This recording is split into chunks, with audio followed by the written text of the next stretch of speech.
Monday, June 2nd, 2025. Um, and The View had a couple of hot topics about some women who really stepped in it. Um, and What Joni Ernst did at her town hall on Friday by just saying, well, we're all justifying cuts to Medicaid and Medicare. And again, she did lie. They pointed that out. She did lie about saying that there's, illegal immigrants that are on the system. If that's true, it's such a tiny fraction that is not a grift and a problem that's actually happening because you're technically not allowed on Medicaid. And for I don't know what this whole why everyone thinks that this is so government programs are so wildly mishandled that there's so much fraud and waste going on. But when there's statistics like up the wazoo about this, it's all well regulated and reported. But anyway, so she says about people that are potentially going to lose their health coverage that well, we're all going to die, which of course she got booed off, heavily and sort of showing not just a lack of empathy, but I mean an inner cruelty. And then decided over the weekend to post a follow up, which at this point now she's just showing a craven disdain for her fellow humans. Um, it's so weird and ghoulish. She's walking through a cemetery and then insults the entire audience by saying, and, apologizes for not realizing that so many people in that room didn't realize that we're all going to perish from this earth. And then says, I'm sorry I didn't have to. I'm glad I didn't have to bring up the tooth fairy, which I guess she's saying, um, it, you know, these mythological creatures like fairy tales, and like that she's saying that these people um, are not grounded in reality, I guess. Anyway, it's wildly insulting to everybody that was in the room. And then she follows it up by saying that everyone should take, you know, Christ in as their Lord and Savior, which is like, hell no, lady. Keep your religion out of our politics. And, this is the woman who has routinely stood behind Mitch McConnell when he's done some of the most ghoulish things. So she's showing a literally at her core a disdain for human life and any value that it has. Um, so I hope that's seen for what it is, and that the people of Iowa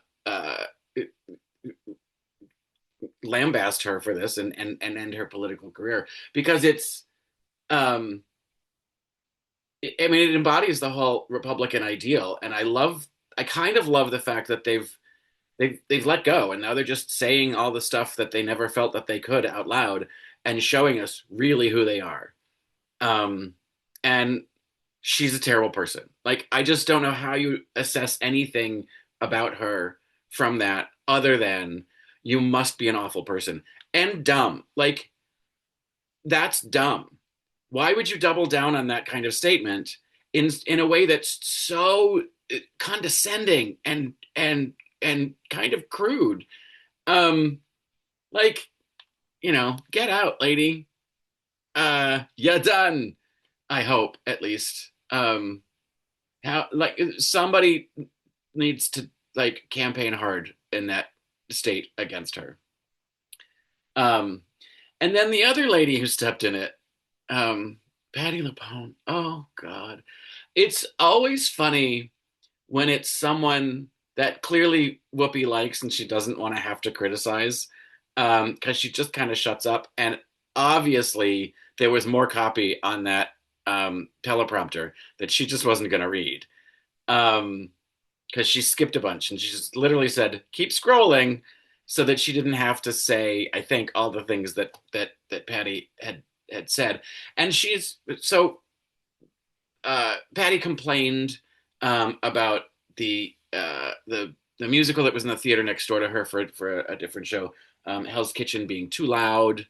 um, uh, made a bunch of things that could be construed as racial microaggressions because it's a predominantly black cast in the other in the Hell's Kitchen show, and Alicia Keys wrote all the music, uh, and then criticized this black actress about because she complained about Patti complaining about them. Like, who does she think she is? She's only got been in gave a number of shows, and I've been in like 35 shows. Whatever she said was wrong. The woman has been in more shows than she said, and Patti has been in less shows than she purported to be.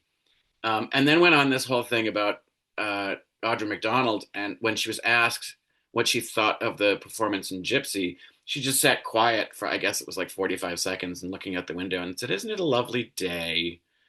Um, so in typical Patti LuPone fashion, being very dismissive, and then said, Audra's not a friend.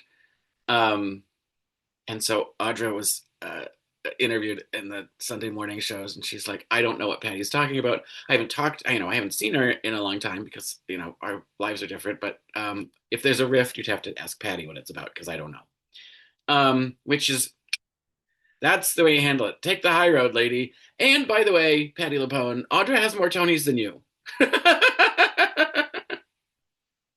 If there's a woman that you could call the queen of Broadway, it's more Audra McDonald than it is Patti LuPone. But Patti LuPone's the only one who is insisting that she hold the title.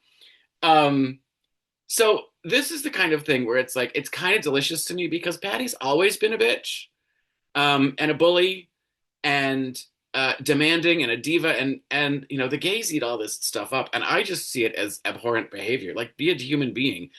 And so I'm kind of delighted to see her called out this way. And then there was like a group of 500 artists who wrote to the Tony committee, whoever's